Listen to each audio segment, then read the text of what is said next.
දැන් පසුගිය අප්‍රේල් 28 වෙනිදා කම්කරු දෙපාර්තමේන්තුවේ කැඳවලා තිබුණ සාකච්ඡාවක් වෘත්තීය සමිති වලට පෞද්ගලික අංශයට සම්බන්ධ වෘත්තීය සමිති වලට මේ සාකච්ඡාවක් කැඳවලා තිබුණේ.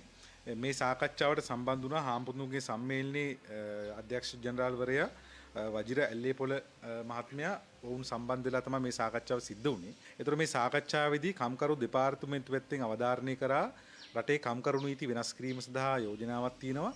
තනි කම්කරු නීතිය සැකසීම සඳහා යෝජනාවක් තියෙනවා. ඒ සම්බන්ධයෙන් තමයි මේ සාකච්ඡාව කැඳෙව්වේ කියලා. ඒතර අපි දන්නවා මේ තනි කම්කරු නීතියක් හදන්න මේ හදිසි අවශ්‍යතාවයක් නැහැ. මේ පොත් බලන්න හරි නැත්නම් කම්කරු නීති 50 ගණනාවක් ඉදිරි තියෙන එක හරි කිසිම එහෙම ප්‍රශ්නයක් තියෙනවා කියලා කවුරුත් කියලා නැහැ. තාක්ෂණික වශයෙන් එවැනි යමක් කරන්න අවශ්‍ය නම් ඒක කරත් ප්‍රශ්නයක් නැහැ. නමුත් මෙතන තියෙන කාරණේ මේ තනි කම්කරු නීති පිටිපස්සේ තියෙන්නේ මේ රටේ වැඩ කරන ජනතාවගේ කම්කරුවන්ගේ අයිතිවාසිකම් උදුර ගැනීම සඳහා කාලයක් තිස්සේ මේක සමාජ පැලැන්තියක් විශේෂයෙන් හාම්පුතුන්ගේ සම්මේලනයත් ඒ වගේම මේ IMF වැනි ආයතනත් මේ සියල්ල ඒකාබද්ධ වෙලා මේ රටේ වැඩ කරන ජනතාවගේ අයිතිවාසිකම් උදුරන්න ක්‍රියාත්මක කරපු කුමන්ත්‍රණයක් තියෙනවා. ඉතින් ඒ කුමන්ත්‍රණය තමයි දැන් මේ IMF යෝජනා ASCII නැවත වතාවක් කරලියට ඇවිල්ලා තියෙන්නේ. ඒ නිසා ඒ යෝජනාව තමයි වුන් සාකච්ඡාවට අරන් තියෙන්නේ. ඉතින් කම්කරු දෙපාර්තමේන්තුව නැත්නම් කම්කරු මාත්‍යාංශයේ සුපුරුදු පරිදි තමන්ගේ අර භූමිකාවක් නැහැ වගේ මේක කැඳෙවි ඕගොල්ලෝගේ අදහස් ගන්න කියලා ආදී විදියට වෘත්තීය සමිති වලට මේකේ අතදික් කළා තියෙනවා. නමුත් වෘත්තීය සමිතිව එහෙම සාකච්ඡාවක් ඉල්ලා ඉඳලත් නැහැ. වෘත්තීය සමිති වල එහෙම සූදානමකුත් නැහැ. සහ කම්කරු නීති සම්බන්ධ වෙනස් කිරීම සම්බන්ධ සාකච්ඡාව දිගටම ගෙනාවේ ආණ්ඩුව සහ මේ හාම්පුතුන්ගේ සම්මේලනය සහ මේ අර්බුදයේ බර සාමාන්‍ය ජනතාවට වැඩ කරන ජනතාවට පටවපන් කියලා කියන ජාත්‍යන්තර මූල්‍ය අරමුදල වැනි සංවිධාන තමයි මේක ඉස්සරහට ගෙනාවේ. එතකොට මේක කම්කරු දෙපාර්තමේන්තුව පැත්තේ මේ මූණෙන් එළියට දැම්මහන් පස්සේ අර හොරාට කලින් කෙහෙල කන වැටපයින්නවා කියන වගේ කම්කරු දෙපාර්තමේන්තුවේ ඌමනාව නැත්නම් ඒ ආණ්ඩුවේ ඌමනාව එළියට දැම්මේ හාම්පුතුන්ගේ සම්මේලනයේ අධ්‍යක්ෂ ජෙනරාල්වරයා ඔහු ඉදිරිපත් කළ දිනවා ඊටාම භයානක යෝජනා කීපයක් මේ රටේ වැඩ කරන ජනතාවට අදාළව. මේක එදා අවසන් වුණේ මේ සාකච්ඡාව ලබන 11 වෙනිදා නැවත වතාවක් සාකච්ඡාව කැඳවන්න තීරණය කළා තියෙනවා. ඉතින් මේක දැන් සාකච්ඡාව පියවරෙන් පියවර ඇදිලා යනවා. ඒ නිසා මේ රටේ ජනතාව දැනගත යුතුව තියෙනවා මේ සීතල කාමරවල මේ රටේ වැඩ කරන පන්තියට රිහිව කරමින් තියෙන කුමන්ත්‍රණය. ඒ නිසා අපි වැඩ කරන ජනතාව ඉල්ලා හිටනවා මේ කුමන්ත්‍රණය දැනගෙන විතරක් මදි මේකට විරුද්ධව වහාම තමන්ගේ අයිතිවාසිකම් වලින් ඉස්සරහට නැත්තම් මුකුත් කර කියා ගන්න දෙයක් නැති වෙනකොට කර කියා ගන්න දෙයක් නැතුවම මේ අයිතිවාසිකම් සියල්ල උල්ලංඝනය වෙන්න පුළුවන් එක දවසක එක රාත්‍රියක. ඒක තමයි සාමාන්‍ය දැන් මේ රටේ නීති වෙනස් කරන විදිය. වික්‍රමසිංහලාගේ ක්‍රමේ තමයි දැන් ලෙඩා අසාධ්‍යයි මේ අසාධ්‍ය වෙච්ච ලෙඩාට උපරිම ඩෝස් එකෙන් මේ වසකුප්පිය කවන එක. ඒ නිසා මාස 6ක් ඇතුළත ඔක්කොම ටික විකුණලා ඔක්කොම නීති වෙනස් කරන එක තමයි වික්‍රමසිංහගේ සැලැස්ම. ඒ සැලැස්මේ කොටසක් විදිහට තමයි මේවා ඉස්සරහට ඇවිල්ලා තියෙන්නේ. මොනවද මේ කුමන්ත්‍රකාරී යෝජනා? පළවෙනි එක තමයි ඔහු යෝජනා කරනවා වජිර ඇල්ලේපොළ යෝජනා කරනවා ආම්පතුන්ගේ සම්බියන්ලේ අධ්‍යක්ෂ ජෙනරාල්වරයා මේ රටේ සේවය හැර යාමේ නීතිය මුළුමනින්ම වෙනස් කළ යුතුයි කියලා. මොකද්ද ඔහු වෙනස් කරන්න යෝජනා කරන්නේ? දැනට සේවය හැර යද්දී කවුරු හරි සේවයෙන් ඉවත් කරද්දී පෞද්ගලිකංශයේ දැනට පවතින නීති තියෙනවා රාමුවක්. එකක් තමයි පෞද්ගලිකංශයේ ආයතනයක සේවකයෙක් ඉවත් කරන්න පුළුවන් වෙන්නේ එම ආයතනෙට බලය තියෙන්නේ විනය ප්‍රශ්නයක් මත පමණයි. එතනින් පිටත් පරිබාහිර වෙනත් ඕනෑම ප්‍රශ්නකදී ඒ අදාළ හාම්පුතා නැත්නම් ඒ අදාළ ආයතන ප්‍රධානීන් විසින් කම්කරු කොමසාරිස්වරයාගේ අනුමැතිය ගත යුතුයි. ඒ කියන්නේ යම් කිසි දියක ෆැක්ටරියක් අපි හිතමු ඒ ආයතනයේ ඕඩර්ස් නැති වුණා, වහන්නා, අලාභ ලැබුවා, මොන හරි ප්‍රශ්නයක් වුණා කියලා කළමනාකරන ප්‍රශ්නයක් එක. එවැනි තත්වයකදී මේ ආයතනේ වහන්න සිද්ධ වෙනවා නම්, සේවක ඉවත් කරන්න සිද්ධ වෙනවා නම් ඒ සඳහා කම්කරු දෙපාර්තමේන්තුව හරහා ඊට අවශ්‍ය පසුබිම සකස් කරගන්න ඕන. වන්දි ගෙවන්න ඕන. ඒතර මේක තමයි දැන් තියෙන නීතිය. ඒතර මේගොල්ලෝ නීතිය වෙනස් කරන්න යෝජනා කරනවා මොකද්ද? හාම්පුතුන්ට අවශ්‍ය විදියට නැත්නම් මේ ආයතනවල හිමිකරුවන්ට අවශ්‍ය විදියට අර විනය නීතිවලදීත් ඒ වගේම ඊට පරිබාහිර අනිත් කටයුතු වලදීත් ඕනෑම වෙලාවක මිනිහෙක්ව රස්සාවෙන් දොට්ට දාන්න. සරලව කිව්වොත් එහෙම ඕනම ආයතනයකින් රස්සාවෙන් දොට්ට දැමීම සඳහා අවශ්‍ය බලය එම ආයතන හිමියන්ට ලබා ගැනීමේ නීති සංශෝධනයක් ගේනවා. දැන් ඔබ දන්නවා මේ වෙනකොටත් ආයතන ගණනාවක් තියෙනවා සතියයි වැඩ කරන්න ඉතුරු දවස් ටික නිවාඩු දීලා තියෙනවා. දැන් උදාහරණයක් ගත්තොත් සිංගර් එක එවැනි ආයතන තියෙනවා සිංගර් එකේ සමහර ශාඛා සතියයි වැඩ කරන්න ඉතුරු සති තුනම නිවාඩු දීලා තියෙනවා. ඒ නිසා මේ ෆැක්ටරි වල දැන් ඉස්සරහට ඒව සමහරට වහලා දාන්න හැබැයි ඒව වහද්දී අති විශාල වන්දි මුදලක් ගෙවන්න සිද්ධ වෙනවා. ඒ වගේම කම්කරු දෙපාර්තමේන්තුව හරහා තමයි මේ කරන්න නියමිතව තියෙන්නේ. නිසා අපි දැක්ක පහුගිය කාලේ සමහර ආයතන වහලා සේවකෝ 400 500 එළියට දානවා. ඒ හැම එකෙම මේක ක්‍රියාත්මක වුණා. දැන් මේගොල්ලන්ට අවශ්‍යයි මේ ඇවිල්ලා තියෙන ආර්ථික තත්ත්වයේ ඉස්සරහට ඕනම මොහොතක මිනිස්සුන්ව රස්සාවෙන් එළියට ඇදලා දාන්න පුළුවන් තත්ත්වයකට කම්කරු නීතිය මාරු කරගන්න. එතකොට මේක තමයි පළවෙනි යෝජනාව. ඊළඟට දැන් මේ සඳහා දැනට පුළුවන් කම්කරු විනිශ්චය සභාවලට යන්න මේ අසාධාරණයක් වුණා. ඒ කියන්නේ යම්කිසි ආයතනයකින් අර කියන විදිහේ විනය නීති වලින් පරිබාහිරව තමන් එළියට දැම්මත් සමහර විනය නීති අර්ථය එළියට දැම්මත් මේ කාරණා දෙකේදීම කම්කරු විනිශ්චය සභාවලට ගිහිල්ලා සාධාරණයක් ඉෂ්ට කරගන්න පුළුවන්. සාමාන්‍ය මේ නඩු කාලයක් ඇදෙනවා. නමුත් ගොඩක් අවස්ථාවල කම්කරුවන්ට සාධාරණ ඉෂ්ට වෙලා ඒ තරක් නෙමෙයි වුන් නැවත සේවයේ පිහිටපු අවස්ථා අතිවිශාල ප්‍රමාණයක් තියෙනවා. ඉතින් එතකොට දැනට තියෙන නීතිය විශාල රැකවරණයක් තියෙනවා කම්කරුවන්ට. මේගොල්ලෝ කියනවා මෙන්න මේ කම්කරු සභාවලට යාම සඳහා තියෙන නීතිමය ප්‍රතිපාදන ඉවත් කළ යුතුයි කියලා. කම්කරු විනිශ්චය සභාවට යන තියෙන නීතිමය අයිතිය කම්කරුවාගේ උදුර ගන්න ඉවත් කරන්න ඕන කියලා. ඊළඟට කොන්ත්‍රාත් පදනම යටතේ සේවය කරන සේවකයින්ට අර්ථ සාධක අරමුදල සහ සේවක බාරකාර අරමුදලට යටත් කරන්න ඕන කියලා. දැන් මේක බැලු බැලමට යහපත් යෝජනාවක් විදිහට තමයි පේන්නේ. ඒ කියන්නේ කොන්ත්‍රාත් වැඩ කරන අයටත් EPF එක ETF එක දෙන ක්‍රමයක් හදමු කියලා. දැන් මේකේ අරමුණ මොකද්ද? දැන් අපි දන්නවා රටේ EPF සහ ETF කියන නීති යටතේ සාමාන්‍ය සේවය යොදවන්න බෑ මාස 6කින් පස්සේ ඒ ගිණුම් ඇති කරලා ඒවා ආරම්භ කරන්න ඕන. නමුත් අපි දන්නවා රටේ ඒක ක්‍රියාත්මක නොකර වැඩ කරන මිනිස්සු අතිවිශාල ප්‍රමාණයක් තියෙනවා. එතකොට මේක ආණ්ඩුවත් එක්ක ගැටීමක් තියෙනවා. එතකොට දැන් මේගොල්ලන්ට අවශ්‍යයි දැන් අර්ථ සාධක අරමුදල දීලා EPF ETF දීලා කම්කරු අයිතිවාසිකම් ඉතුරු ටික නොලැබෙන තත්වයකට මේකේ ෆෝමියුලා එක හදාගන්න සමීකරණය හදාගන්න. එතකොට අර කොන්ත්‍රාත් සේවකයමයි EPF එක දෙනවා ආණ්ඩුවත් එක්ක හැපෙන තැන බේර ගන්නවා. බේරගෙන අර අයිතිවාසිකම් කම්කරු අයිතිවාසිකම් ලැබෙන වෘත්තීය සමිතිය හදන අයිතිවාසිකම් ලැබෙන අන්නේ කියන අර කම්කරුවගේ යම්කිසි විදිහක ටිකක් අයිතිවාසිකම් සහිත තත්වයට ඉඩකඩ ලබා නොදී ඒ තත්වයට ගෙහින්න දෙන්නේ නැතුව කොන්ත්‍රාත් පදනම නීතිගත කරගන්න හදන්නේ. දැන් ලංකාවේ කොන්ත්‍රාත් පදනම සම්බන්ධ විවාදයක් තියෙනවා. ඒ නීතිමය පසුබිම් පිළිබඳ විවාදයක් තියෙනවා. මේ කොන්ත්‍රාත් පදනම නීතිගත කර ගැනීම සඳහා තමයි කොන්ත්‍රාත් අනියම් මෑන් පවර් මේවා නීතිගත කර ගැනීම සඳහා තමයි නැත්නම් ඒකට තියෙන නීතිමය රාමු පුළුල් කර ගැනීම සඳහා තමයි මේ යෝජනාව ගෙනල්ලා තියෙන්නේ. ඊළඟට සාමූහික ගිවිසුම් ක්‍රමය. දැන් සමහර ආයතන වල ක්‍රියාත්මක වෙනවා සාමූහික ගිවිසුම් ක්‍රමය කියලා ක්‍රමවේදයක් අවුරුදු 2කින් 2ට අවුරුදු 3කින් 3ට වතුකම් කරුවන්ට ක්‍රියාත්මක වුණා. දැන් ඒක නවත්තලා තියෙනවා මේ ආම්පුතුන් විසින්. ඉතින් මේ සාමූහික ගිවිසුම ඇතුලේ සැලකී දුරකට විශාල වශයෙන් සිද්ධ වෙන දෙයක් තියෙනවා. මේ සාමූහික ගිවිසුම් වල කම්කරුවගේ අයිතිවාසිකම් උල්ලංඝනය වෙන උදුර ගන්න අහෝසි කරන දේවල් වෙනවා. සමහරට ඔහුගේ කාර්යක්ෂමතාවය වැඩි කරලා වැඩ ප්‍රමාණය වැඩි කරවලා පොඩි ගාණක් අතර දෙනවා. නමුත් යම්කිසි දියක මේ කම්කරු මේ තියෙන සාමූහික ගිවිසුම ක්‍රමය ඇතුලේ වෘත්තීය සමිති වලට කේවල් කිරීමේ බලයක් ඇවිල්ලා තියෙනවා. වෘත්තීය සමිති වලට යම්කිසි කේවල් කිරීමේ හැකියාවක් තියෙනවා. දැන් මේගොල්ලෝ යෝජනා කරනවා මෙන්න මේ සාමූහික ගිවිසුම් ක්‍රමය සංශෝධනය කරන්න වෘත්තීය සමිති වල බලය අඩු කරන. නැත්නම් වෘත්තීය සමිති වල බල විරහිත කරන ඒක දුර්වල කරන ක්‍රමයකට මේ සාමූහික ගිවිසුම් ක්‍රමය වෙනස් කරන්න ඕන කියලා ඔවුන් යෝජනා කරනවා. ඊළඟට බරපතලම කාරණේ මේ රටේ රාත්‍රී සේවා මුර ක්‍රියාත්මක කරද්දී කම්කරු දෙපාර්තමේන්තුවෙන් රාත්‍රී සේවා මුර වලට කාන්තාවන් සම්බන්ධ කරගනිද්දී ඒ සඳහා අවසරය ගැනීමේ නීතියක් තියෙනවා ලංකාවේ. කියන්නේ කාන්තාවන් සේවය දුන්නා නම් රාත්‍රී කාලවලදී ඒ සඳහා අවශ්‍ය පහසුකම් සකස් කරන්න ඕනේ. යාමයෙන් පහසුකම් සකස් කරන්න ඕනේ. ඒ ආයතන පරිශ්‍රයේ යම් නීති තියෙනවා. ඔවුන් සුපර්වයිස් කරන කට්ටිය ඒ සාදා ඔවුන්ට ගැළපෙන ආකාරයෙන් යොදවන්න ඕනේ. මේ ආදී නීති තියෙනවා. විශේෂයෙන් ඒ නීති රාමු යටතේ ක්‍රියාත්මක කරන්න කම්කරු කොමසාරිස්වරයාට දැනුම් දීමක් කළා. ඒ සඳහා එකඟතාවයක් ගන්න ඕනේ. දැන් මේගොල්ලෝ යෝජනා කරනවා මෙන්න මේ කම්කරු කොමසාරිස්වරයා හරහා ගිහිල්ලා ගන්න තියෙන තත්ත්වය වෙනස් කළා. කාන්තාවන් රාත්‍රියේ Tamanට අවශ්‍ය කොන්දේසිය යටතේ නැත්නම් කොන්දේසි නැතුව කොන්දේසි විරහිතව සේවය යොදවන්න. මේකට ලස්සන නමක් අටවලා තියෙනවා මේ කාන්තාවන්ට සමතන ලබා දීම කියලා. මරු. හරි? ඒ කියන්නේ පිරිමින්ටත් රැයට වැඩ කරන්න පුළුවන් කාන්තාවන්ටත් රැයට වැඩ කරන්න පුළුවන් කියලා රැයට වැඩ කරන්න බැරි කතාවක් දැන් රටේ නෑ.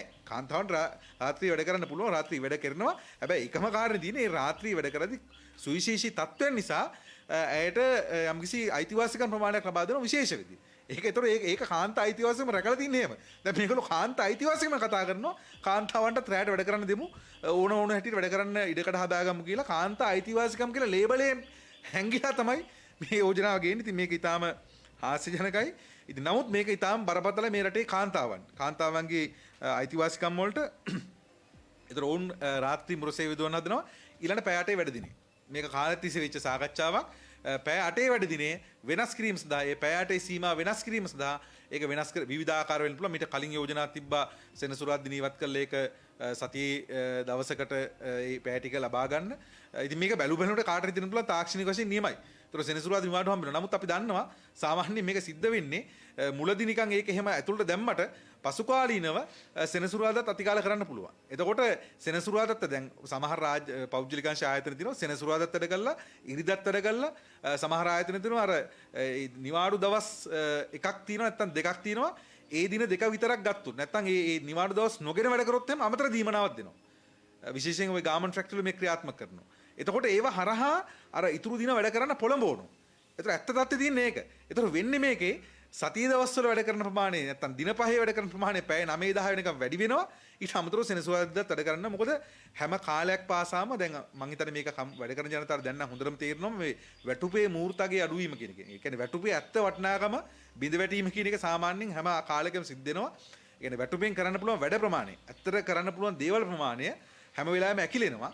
ඒ ඇකිලෙන ගමන් තමයි පොඩ්ඩක් මොන හරි සොච්ච මද්දයක් හම්බ වෙන්නේ. ඉතින් මෙහෙම ඇකිලෙනකොට අදාළ කම්කරුවන්ට සිද්ධ වෙනවා සෙනසුරාදා හරි ඉරිදා හරි වැඩ කරන්න. ඒ නිසා මේකේ මේ හරයෙන් ගත්තොත් එහෙම සෙනසුරාදා පැය 4 හරි 5 හරි සතිය දවස් වලට තල්ලු කරන එක නෙමේ සිද්ධ වෙන්නේ වැඩ කරන පැය 8 දිනේ දීර්ඝ කිරීම. ඉතින් මේ ආදී විවිධ යෝජනා තියෙනවා. කොහොමුණත් පැය 8 වැඩ දිනේ කියන එක වෙනස් කරන්න තමයි ඔවුන්ගේ යෝජනාව තියෙන්නේ. ඉතින් මේ ඇවිල්ලා අතරම අර මේ ආණ්ඩුවේ අවශ්‍යතාවය ආණ්ඩුවේ යොමුනහ තමයි මේ කම්කරු සාකච්ඡාවේදී කම්කරු දෙපාර්තමේන්තුව කරච්ච සාකච්ඡාවේදී හාම්පුතුන්ගේ සම්මේලනය හරහා එළියට දැම්මේ. ඉතින් මේක ඉස්සරහට නීතියක් වෙලා එන නියමිතයි. අපි පැහැදිලිව දන්නවා. ඒ නිසා මේ රටේ කම්කරු නීති වෙනස් කිරීමේ සාකච්ඡාවක් පහුගිය කාලේ දිගින් දිගටම තිබුණා. පහුගිය අවුරුදු කිහිපයක් තිස්සේ. ඒ වැඩ කරන ජනතාවට කියනවා මෙන්න මේක තමයි ඔබට අත් කරන්න හදන ඉරණම. ඒ නිසා මේ රටේ වැඩ කරන ජනතාවට දැන් මෙන්න මේ ප්‍රශ්නේ Tamanට මූණට මූණ හම්බ වෙනවා ඉදිරි මාස කිහිපය තුළත මෙන්න මේ තත්ත්වයට එරෙහිව සංවිධානය වෙන්න කියලා අපි වැඩ කරන ජනතාවට යෝජනා කරනවා. දෙවෙනි කාරණේ අර්ථ සාධක අරමුදල සහ බැංකුවල තියෙන තැන්පතු. දැන් අපි දන්නවා මේ මහ බැංකුව මේ ණය සම්බන්ධ සාකච්ඡාවේදී ණය ප්‍රතිව්‍යුහගත කරන්නේදී නැත්නම් රීස්ට්‍රක්චර් කරනකොට මේගොල්ලෝ කිව්වේ විදේශී ණය විතරයි මේ ප්‍රතිව්‍යුහගත කරන්නට යටත් වෙන්නේ. නැත්නම් විදේශී ණය විතරයි කපාරින්නේ දේශීය ණය වලට අත තියන්නේ නැහැ කියලා කිව්වා. නමුත් දැන් සිද්ධ වුණේ මොකද්ද? මේ පසුගිය මාසෙ වෙනකොට සාකච්ඡාව වරදෙන්ලා ආවා දේශීය ණයත් කප්පාදු කරන්න වෙනවා, කපන්න වෙනවා කියලා. ඒතර ඊයේ අපි දැක්ක රංජිත් සේබලා අපිට ප්‍රකාශයක් කරනවා මේ සම්බන්ධතාවම විවාදයක් තියෙනවා. අපි අවසන් තීරණයක් අරගෙන නැහැ කියලා. පැහැදිලිවම අපි කියනවා තවත් කොලේ වහන්න එපා. ජාත්‍යන්තර ස්වෛරී බැඳුම් කරගත්ත අය ලංකාවේ ආණ්ඩුවට දීලා තිනවා නිවේදනයක් 160ක් අස්සම් කළා.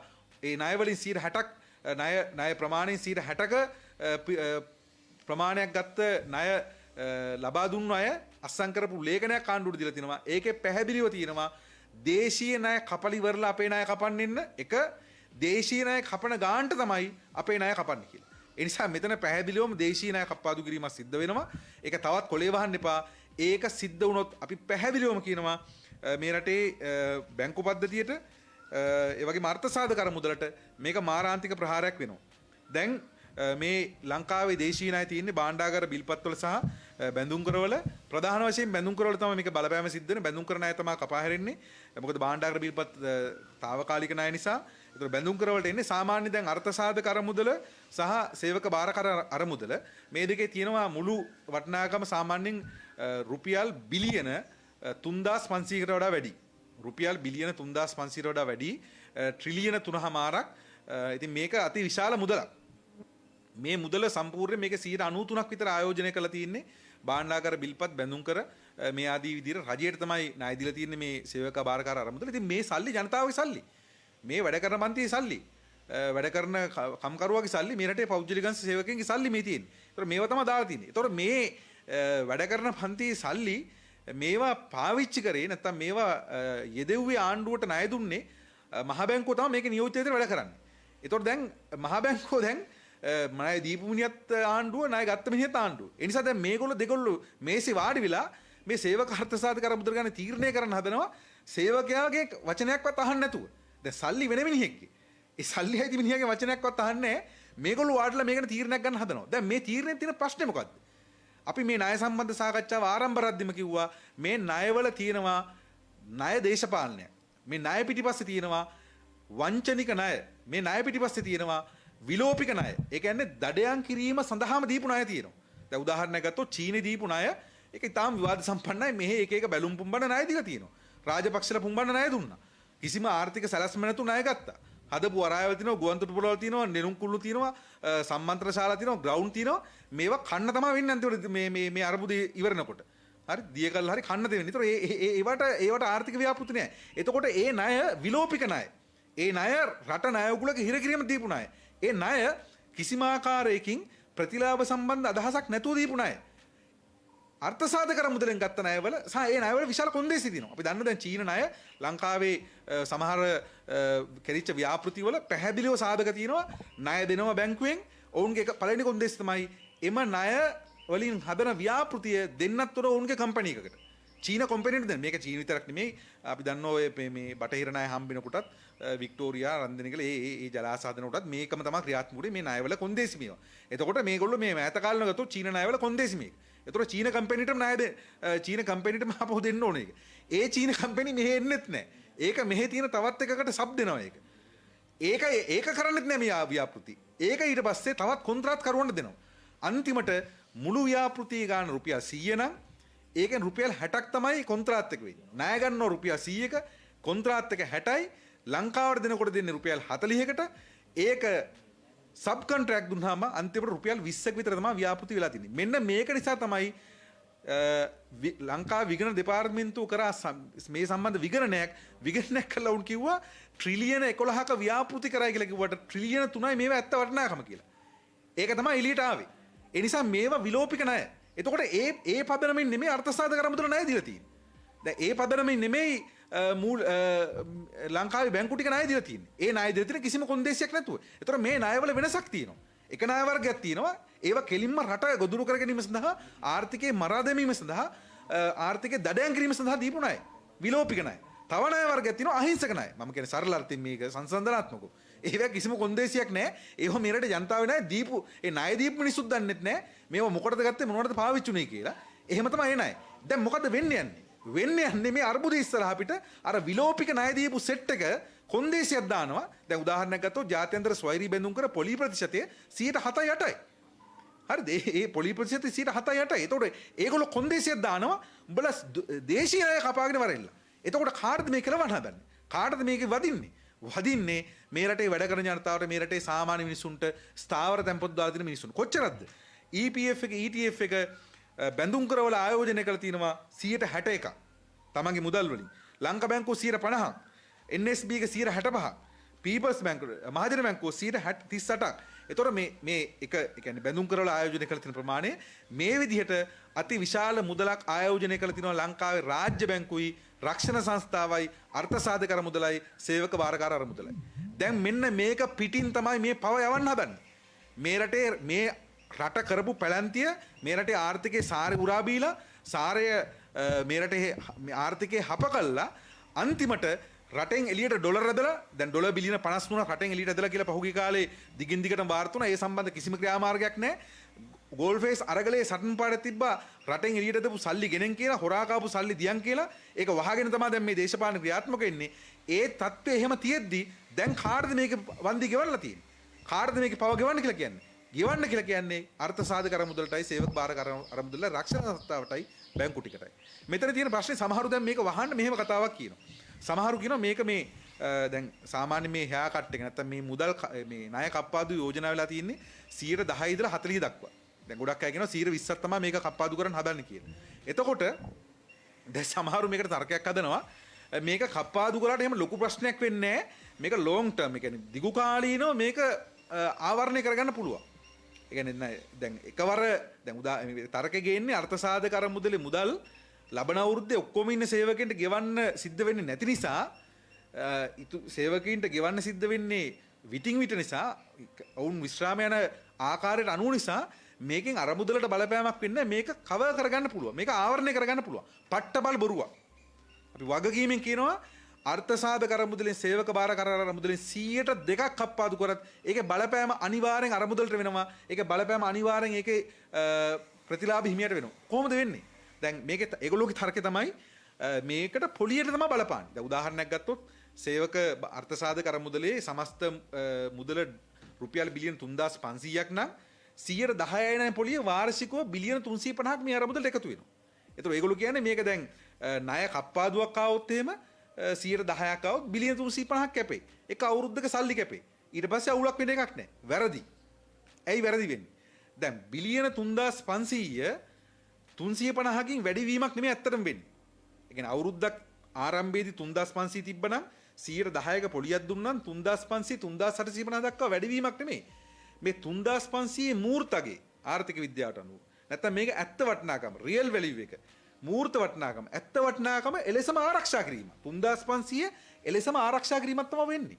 දැන් උදාහරණයක් ගත්තොත් එහෙම සේවකයෙක් හිතනවා නම් මට දැන් ලක්ෂ 10ක් තියෙනවා මගේ EPF එකේ ලක්ෂ 20ක් තියෙනවා මම පෙන්ෂන් යනකොට මේක පොලියත් ඇදලා අරවත් වෙලා මේවත් වෙලා මට මෙච්චර ගාණක් වෙනවා නෑ එහෙම වෙන්නේ නෑ. එයාට ඇත්තටම වෙන්නේ පොලියේ වීමෙන් පොලිය ලැබීමෙන් වෙන්නේ ඒ අරමුදලේ ඇත්ත වටිනාකම රියල් වැලියු එක මූර්ත වටිනාකම කියන එක ආරක්ෂා වෙන එක. එච්චරයි. එතකොට පොලිය ලැබෙන්නේ නැතුව ගියොත් අවුරුදු දෙකක 350 නැත්නම් 850 1000ක් 2000ක් කප්පා දුනොත් එහෙම පැහැදිලිවම මේ මුදල කඩා වැටෙනවා. මේ කඩා වැටීමේ බලපෑම අනිවාර්යෙන් මේක ප්‍රතිලාභීමියන්ට සිද්ධ වෙනවා. හරිද? ඒ නිසා බොරු කියන්න එපා. අපි මේ ආර්ථික තර්ක ඉදිරිපත් කරනාට කියනවා මේ රටේ ජනතාව අන්දන්න බොරු කියන්න එපා. 100%ක් මේ ණය වලින් කපා හැරියත් ඒ 100%කට අනුරූපීව මේ මුදලේ පරිහානියක් සිද්ධ වෙනවා. ඒකට අනුරූපීව ඒ ඇයට බලපෑම සිද්ධ වෙනවා. දැන් මේක තමයි ඇත්ත තත්ත්වය. ඒ නිසා දැන් ඊටාම පැහැදිලිව මේ රනිල් වගේ රාජපක්ෂලගේ මේ ජුන්ටාව රකින්න කවුරු හරි වැඩ කරනවා නම් ඒක ඔහේ තියෙද්දෙන් ඡන්දයක් අහන් පස්සේ ඡන්දේ අපි බලාගමු කියලා ඒ අද්දක මැදගෙන බලන් ඉන්නවනම් ඒ ඔක්කොමලා මෙන්න මේ රටේ වැඩ කරන ජනතාවට මේ රටේ සාමාන්‍ය මිනිස්සුන්ට මේ එල්ල වෙන ප්‍රහාර මේ දවස ගානේ හම්බෙන ප්‍රහාර නැත්නම් මේ රටේ මිනිස්සුන්ට මේ Taman වග නොකිය යුතු පවකට ඒ පව පටවන්න හදන මේ තත්ත්වය තමයි ආරක්ෂා කරන්න හදන්නේ. ඒ නිසා අපි කියනවා මේකට එරෙහිව සටන් කරන්න ඕනේ. මේකට එරෙහිව මේ ආණ්ඩුව මේ ගන්න ක්‍රියාමාර්ගයට එරෙහිව පාට එන්න ඕනේ. මේ රටේ කම්කරු පන්තියේ වැඩ කරන ජනතාව වහාම සංවිධානය වෙන්න ඕනේ. අපි පෞද්ගලිකයන් සේවකෙට කියනවා අර එක මොහොතක මේ රාජපක්ෂලම ගෙනාව බලෙන් අර මේ විශ්‍රාමයටපක් ගේන්න නැතුව පෞද්ගලිකයන් සේවකින්ට රොෂේන් චානකලට ජීවිත පරිත්‍යාග කරන්න සිද්ධ වුණා. ඒක වෙලාවක ගිහිල්ලා ඇදිලා අන්තිම මොහොත තමයි පාට බහින්න තීරණය කරේ. ඒ නිසා මේකට අන්තිම මොහොත වෙනකන් ඉන්න එපා පාට බහින්න. මේක එක රැයක පාර්ලිමේන්තුවේ සමහරට සම්මත කරලා ඉවර කරන්න පුළුවන් මේ සියල්ල ජනතාවගේ කටවහල. මොකද අපි දැක්කා මේ පහුගිය දවස්වල ත්‍රස්ත විරෝධී පනත සම්මත කරන්න හදපු විදිය. හරි. දැන් ඒකට විරෝධය ආවා. යාපනයේ හර්තාල් ආවා. ඒක ඊට පස්සේ මේ වික්‍රමසිංහලා බය වුණා යාපනයේ ඡන්දගෝණියට බලපෑමක් වෙයි කියලා. උතුරේ ඡන්දගෝණියට බලපෑමක් වෙයි කියලා. ඒ නිසා අඩිය පස්සට ගත්තා. ඒ නිසා ඒ අඩිය පස්සට ගත්ත එක පරාජය කරන්න පැහැදිලිවම මේ රටේ ජනතාව වැඩ කරන ජනතාව ඉස්සරහට එන්න ඕනේ. විශේෂයෙන්ම දැන් මේ සියල්ල කරනකොට ජනතාව නැගිටිනවා කියලා දන්න නිසා තමයි ත්‍රස්ත විරෝධී පනත් වගේ ඉන්නේ. ත්‍රස්ත විරෝධී පනත් වලින් ජනතාව පොඩිපට්ටම් කරන්න, ජනතා අරගලයේ පාගන්න, ජනතා අරගලයේ තරම් මේගොල්ලෝ දන්න නිසා ඒක වළක්වන්න තමයි මේ බීතිය සහ ඒ පනත් මර්ධන නීති ගේන්නේ. ඒ නිසා මේ සියල්ල පරාජය කිරීම සඳහා මර්ධන පනතුත්, ඒ වගේ මේන තනිකම් කරු නීතියත්, ඒ වගේ අසාධාරණ බදු, ඒ වගේ මේ වැටුප් වැඩි නොවීම, මේ සියලු කොන්දේසි, ඒ වගේ මේ නායක මේ දේශීය අර්ථසාධක අරමුදල සිද්ධ වෙන යන විනාශය මේ සියල්ල වළක්වා ගැනීම සඳහා වැඩ කරන ජනතාවට වගකීමක් තියෙනවා, යුතුයකමක් තියෙනවා. අපි ඔවුන්ට අවධාරණය කරනවා. ජනතාව නැත්තම් පොදු ජනයාගේ අරගලයක් කියන එක ගැන සිහින දැක හිටියට පොදු ජනයාගේ අරගලය කියන එක යුගයකට අයිති දෙයක්. ඒ නිසා මේ පරිච්ඡේදය වැඩ කරන ජනතාව මේ දේශපාලන මොහොත අඳුරගත්තේ නැත්නම්, තමන්ගේ වකීම අඳුරගත්තේ නැත්නම්, පාරවල් වල හෝන් ගහ අරගල කැඳවනකන් හිටියොත් එහෙම මුකුත් වෙන්නේ නැති වෙයි. සියල්ල අහිමුණාට පස්සේ උඩ බලන් හූල්ලන්න සිද්ධ වෙයි. ඒ නිසා මේ රටේ පෞද්ගලිකයන් සේවකින්ට අපි දැඩි ලෙස අවධාරණය කියනවා මේ තත්ත්වයට එරෙහිව දැනගන්න, මේක අනුතර දකින්න, ඇහැ ගහගෙන ඉන්න, සටනට එන්න, මේක පරාජය කරන්න පෙර ගැහෙන්න කියලා අපි වුන්ට අවධාරණය කරනවා.